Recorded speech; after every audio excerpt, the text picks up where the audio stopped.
இன்றைக்கி நம்மளோட evening routine and tea time snacks தான் பார்க்க போகிறோம். பாத்திரத்தை அடுக்கிட்டு மிஷினை ஆன் பண்ணி விட்டுட்டோன்னா பாத்திரம் தேய்ச்சி வெளியே வந்துடும். நம்ம போயிட்டு இன்றைக்கி பால் கொழுக்கட்டை பார்க்கலாம். பால் கொழுக்கட்டை செய்கிறதுக்கு அரிசி மாவில் கொஞ்சமாக உப்பு சேர்த்துட்டு சூடாக தண்ணி சேர்த்து நல்லா பிசைஞ்சு எடுத்துக்கணும். கொஞ்சம் ஆறுனதுக்கு அப்புறமா எடுத்து நல்லா பிசைஞ்சிட்டு இட்லி தட்டில் கொஞ்சமாக நெய் தடவிட்டு சின்ன சின்ன உருண்டைகளாக உருட்டிக்கணும்.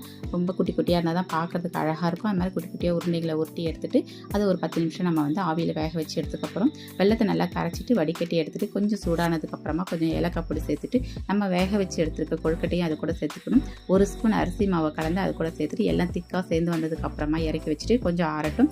பாத்திரமும் ரெடி ஆகிடுச்சு. நம்ம தேங்காய் பால் அதில் சேர்த்துட்டு ஒரு சர்விங் பவுலில் சர்வ் பண்ணிவிட்டு ட்ரை ஃப்ரூட்ஸ் சேர்த்து சர்வ் பண்ணால் சூப்பரான நம்மளோட பால் கொழுக்கட்டை